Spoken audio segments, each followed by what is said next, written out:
یہ ماہ سیام میں سخت گرمی، زبان کانٹا بن گئی، حلق خشک ہو گیا اور ہم پانی نہیں پی رہے، ٹھنڈا پانی دستیاب ہے، کوئی دیکھ بھی نہیں رہا، وضو کرتے بھی احتیاط کرتے، میاں کیوں نہیں پانی کا 2 گھونٹ لے لیتے، ٹھنڈا پانی ہے، میٹھا پانی ہے۔ کہا ہم نے روزہ رکھا ہے، اللہ دیکھ رہا ہے۔ ماہ سیام میں ہم پانی نہیں لیتے، اس لیے ہمیں یہ یقین ہوتا ہے تنہائی میں بھی اللہ دیکھ رہا ہے۔ یار جو اللہ رمضان میں دیکھتا ہے وہ غیر رمضان میں بھی دیکھتا ہے۔ پانی پینے لگو تو دیکھتا ہے، رشوت لینے لگو تو تب بھی دیکھتا ہے، آنکھ بھٹکے تو تب بھی دیکھتا ہے، خیال بہکے تو تب بھی دیکھتا ہے، سوچوں میں آوارگی آئے تو تب بھی دیکھتا ہے۔ یہ یقین تمہارے ساتھ اگر جڑ جائے کہ تمہارا رب تمہیں دیکھ رہا ہے تو پھر گناہ کرنا مشکل کیا ناممکن ہو جائے گا۔ ان اللہ خبیر بما تعملون، اور جو تم کرتے ہو تمہارا رب اس سے باخبر ہے۔ مت سمجھنا کہ وہ دیکھ نہیں رہا، تم کو چھٹی دے رکھی ہے تو اس کا یہ مطلب نہیں ہے کہ تم اس کی پہنچ سے باہر ہو یا اس کی نگاہوں میں نہیں ہو۔ تمہارے ایک ایک لمحے کو وہ دیکھ رہا ہے، ایک ایک ساعت کو ملاحظہ کر رہا ہے۔ بند کمرے ہوں یا مخفی غاریں، تم جہاں بھی داد عیش دو تمہارا رب تمہیں دیکھ رہا ہے۔ کالے پہاڑ کی گہری غار میں چیونٹی چلتی ہے تو اس کے ننھے اور مہین پاؤں سے سینہ سنگ پر جو لکیر بنتی ہے تمہارا رب اس کو یوں دیکھتا ہے جیسے دیوار چین کو دیکھتا ہے۔ تو کیا وہ تمہارے اعمال کو نہیں دیکھتا؟ تمہارے ایک ایک عمل کو، تمہارے ارادے کو، تمہاری آنکھوں کی خیانت کو، تمہارے دل کے ارادے کو دیکھتا ہے۔ ایک ایک چیز سے وہ آگاہ ہے۔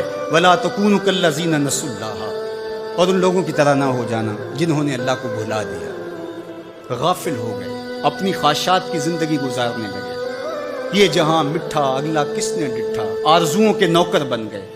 جس طرح نفس اور شیطان ان کو چلا رہا اس طرح چل رہے ہیں۔ جو لوگ اللہ کو بھول گئے، اللہ فرماتا ہے اللہ نے انہیں ان سے غافل کر دیا۔ اللہ جب کسی سے ناراض ہوتا ہے تو ہدایت چھین لیتا ہے۔ اسی لیے ہمیں ہر روز ہر نماز کی ہر رکعت میں ہدایت مانگنی ہوتی ہے۔ اہدنا الصراط المستقیم، ہر روز مانگتے ہیں، ہر نماز میں مانگتے ہیں، ہر رکعت میں مانگتے ہیں، اللہ ہمیں ہدایت پہ گامزن کرے۔ اللہ جب کسی سے ناراض ہوتا ہے تو ہدایت کے دیے بجھ جاتے ہیں، اندھیروں میں بھٹکنے لگتا ہے، شیطان اس کو دھوکے میں مبتلا کر دیتا ہے، اسی زندگی کو مقصود زندگی سمجھ لیتا ہے، اس شراب کو آب حیات سمجھ لیتا ہے جس کو یہ بھی نہ پتا ہو کہ میں ہوں کون، میں کہاں ہوں، میرا مقصد زندگی کیا ہے، مقصد حیات کیا ہے۔ کھانا پینا اور لذتوں کا حصول یہ تو چوپائے بھی کرتے ہیں، تو اشرف المخلوقات کاہے ہے۔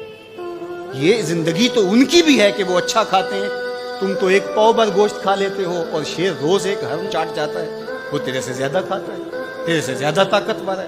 ہاتھی کا جسم تیرے سے کہیں بڑا ہے، پرندے ہواؤں میں اڑتے ہیں، مچھلی پانی کی تہوں میں اتر جاتی ہیں، عقاب کی نظروں اور بلندی پرواز کی دیکھنے والی ہوتی ہے، پرگس کہاں سے کہاں تک سونگ لیتی ہے، ان کی قوت شامہ تیرے سے بڑی ہے، لیکن اس کے باوجود بھی افضل تو، اشرف بھی تو، اور اللہ نے اپنی نیابت کا تاج تیرے سر پہ رکھا ہے۔ تو تو مقصود ہے، تو تو مسجود الملائک ہے، فرشتوں کی پیشانی تیرے حضور جھکی ہے، تو اپنے آپ سے آشنا ہی نہیں ہے، تجھے پتہ ہی نہیں کہ تو کون ہے۔ تو خدا کو بھول کے سمجھا کہ میری زندگی آزاد ہو گئی، اب میں جو چاہوں کروں، میں خدا کا بھی انکار کر دیا، بھلا دیا اس کو۔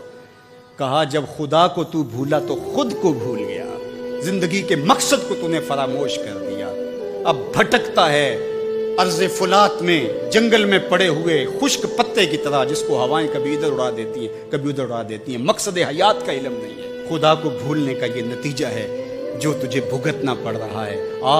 خدا آشنا ہو جا، خود آشنا ہو جائے گا، تجھے ذات سے آگہی ہو جائے گی، من کا شعور مل جائے گا، تجھے پتہ چلے گا کہ میں کون ہوں، میری زندگی کا مقصد اور مقصود کیا ہے۔